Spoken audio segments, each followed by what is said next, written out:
Back here with Adam Finkelstein and Chip Patterson, here to recap what went down on Thursday, talking about the standout players. And we're going to start with the standout player from the national championship game rematch, UConn SDSU. For you, who was the standout player in that game? It was Cam Spencer, because in the first half, I thought UConn was a little bit tight. Donovan Clingan missing a bunch of bunnies around the basket. I thought San Diego State came out with a lot of energy, and it was Cam Spencer whose shot making and overall poise calmed UConn down. He finished with 18 points, but it was a highly efficient 18 points. He made shots. He even got into the lane and finished some plays, which is not his forte because, let's face it, he's not the most athletic guy.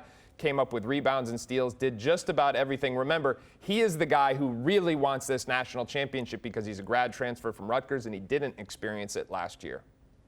Yeah, tough night for Clingan. Great call on Spencer. I'll turn our attention to Stephon Castle. The freshman for UConn is a little bit of a matchup problem for a lot of teams, and certainly was here tonight against the Aztecs. He does a good job of drawing a couple fouls, getting to the line, converting when he gets there, finishes in double digits. You know, when we're going all the way down the line, Tristan Newton, Donovan Clingan, Cam Spencer, Stephon Castle, like the fact that we've got all these different players, Alex Caravan, that's why the Huskies are the national title favorites, because they've got answers for whatever you want to stop.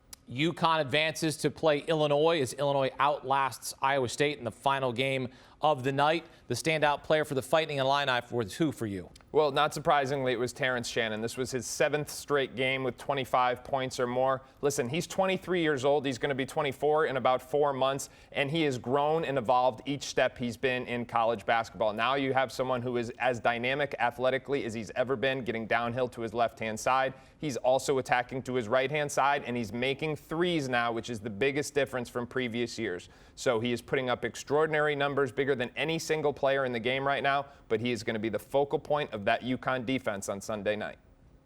Yeah, Adam's got the scout's eye, so let me give you the vibes, because in the Big Ten tournament, when Illinois was on the ropes, who was the player who came through? It was Terrence Shannon Jr.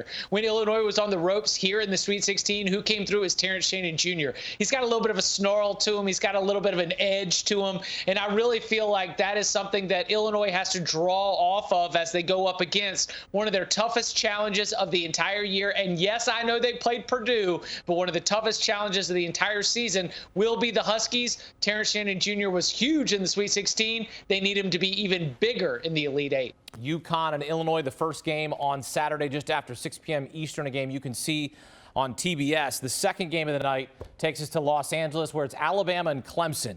Alabama knocks out the 1 seed from the West, and really there's only one answer here for the standout player, and it's Grant Nelson. Yeah, it's the stash. 24, 12, and 5. And if you weren't watching the first 2 rounds, you didn't miss much, because he had 3 points and 1 rebound in each of those first 2 games. Now, let's put it in perspective. North Dakota State transfer, declared for the NBA draft last year, ended up in the portal and committed late to Alabama. He was one of the highest profile transfer commitments of the entire cycle, but he largely has underachieved for most of this season with Alabama, averaging about 11 and 5. This second half tonight, when he scored 19 of those 24 points, that's the player that Nate Oates envisioned when he got him last June, and that's the player that can help Alabama get to the Final Four if he can sustain this level. Yeah, the offense was incredible, and so was the defense. I mean, he comes up with a handful of blocks in this game. North Carolina is a team that has so much front court depth, and he was fearless at the rim. And that kind of presence, I think, made a big difference in a game that was clearly decided at the margins.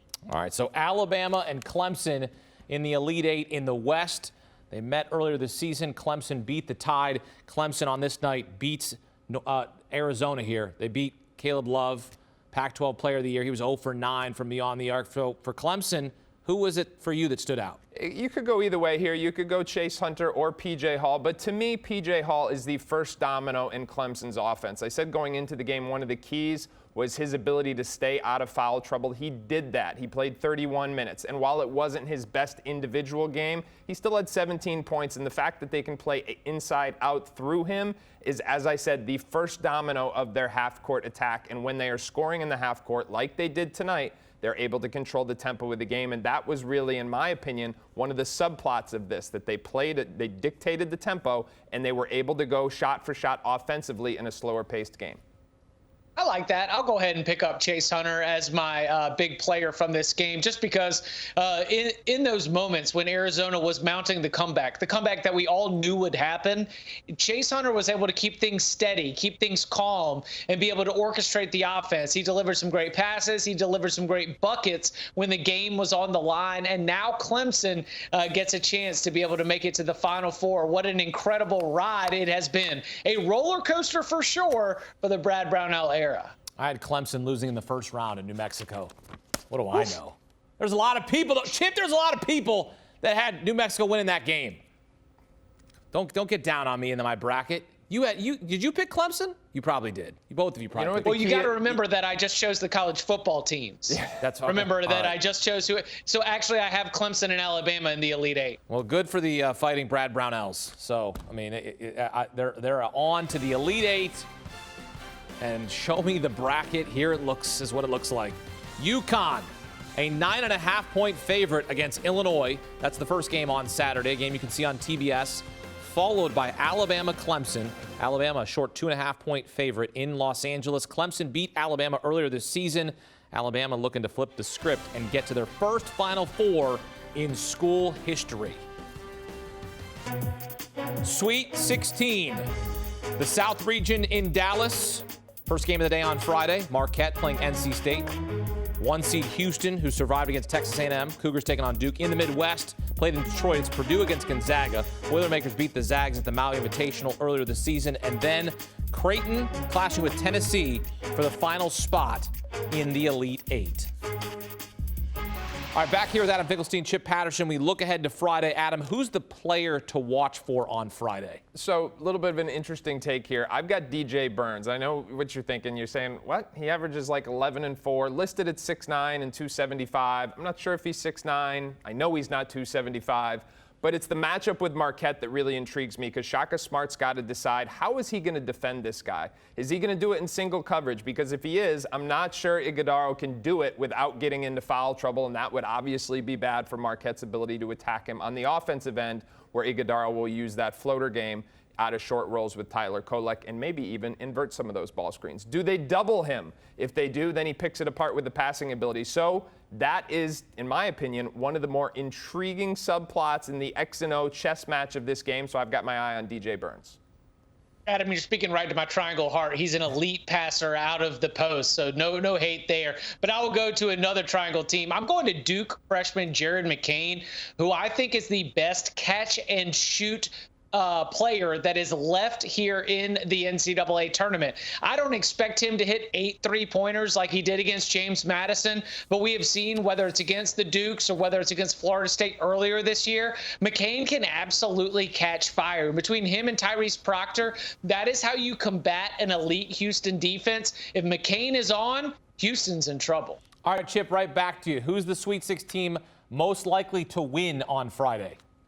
I'm going to go with the Purdue Boilermakers. There was no team in the first weekend that was more impressive to me than the Boilermakers. They have shown not just how far they've come since last season, but even that right now they're playing some of their best basketball on offense and on defense that we've seen maybe in 8 or 9 games. The pieces around Zach Edey are better. The transfer portal additions have hit. And while Gonzaga is playing great ball since March 1st or whatever, I do think that Purdue has been playing at that highest level for the entire season. So I'm not going to go with the recency bias with the Zags. I'm going to go with Purdue to advance to the Elite Eight. And Chip, I agree with you wholeheartedly. You know who else is better than last year? Their backcourt. Braden Smith and Fletcher Lawyer. They were freshmen last year. Starting freshman backcourt, that's a lot to ask. 2 young kids. They're not 23 years old like Terrence Shannon. Now they're sophomores. Last year, it was one of the worst three-point shooting teams in the country. This year, number 1 three-point shooting team in the country. When you have the most dominant big man in the country and you surround him with superb three-point shooting, that is a recipe for success. And let me just say this as well. A lot of people are already comparing this UConn team to last year's team as if winning the next 3 games is a foregone conclusion. This Purdue team was just as dominant in the first 2 rounds. And I think they also showed that they're not scared by the ghosts of last year. They did not look timid last weekend, so it's going to be very interesting to see how they come out against Gonzaga. But I like this Purdue team as well. All right, give me a bold statement, Adam. What's your bold prediction for Friday's Sweet 16 games? Duke over Houston.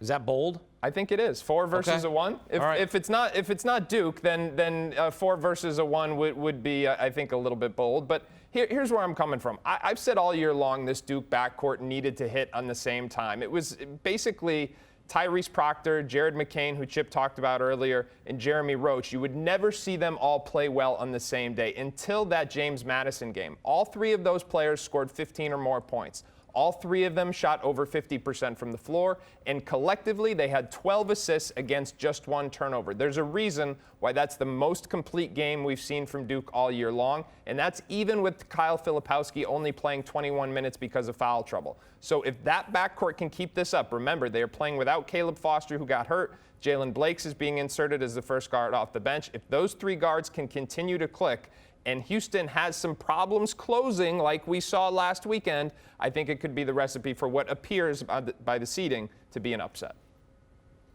Let's keep the upset train rolling in the South region because Akeem, Adam, my bold prediction is that the NC State Wolfpack are going to end up getting past Marquette. The program they beat for their 1974 national championship and advanced to the Elite Eight, potentially against those Duke Blue Devils, potentially against the Houston program they beat when they won the national championship in 1983. I love what Adam said earlier about DJ Burns. I think this is a real problem for Marquette. You may ask, why did it take so long for Kevin Keatts to go with this 4-out, 1-in offensive attack that is picking teams apart here in the postseason? Well, you needed Michael O'Connell to be able to come along. You needed to know that Mohamed Diarra was going to be able to knock down those outside shots. The Wolfpack are rolling, and I think it's for real. This is a problematic matchup for Marquette. I like NC State to be able to pull off the upset. You know I love Chip, right? I mean, me and Chip go way back. We go way back. We go way back. You got beef with that prediction, though. Yeah, I like it. It's bold. And that's what we asked for, a bold prediction, and that's what I can't blame him for that. Marquette's winning this game. Tyler Kolek, he is the maestro of that offense. Back-to-back games with 11 assists. I mean, give me Marquette, because I know you want 3 ACC teams in here. Mine wasn't bold enough, and his was too bold. It's good, right down the middle. Well done. Chip Patterson, Adam Finkelstein here on CBS Sports HQ. They are elite. And we have got continued coverage of the Sweet 16 Friday. Can't wait for these games. Matt Norlander, Gary Parrish alongside here on our CBS Sports HQ. NCAA tournament coverage continues through the weekend when we will have our Final Four headed to Phoenix.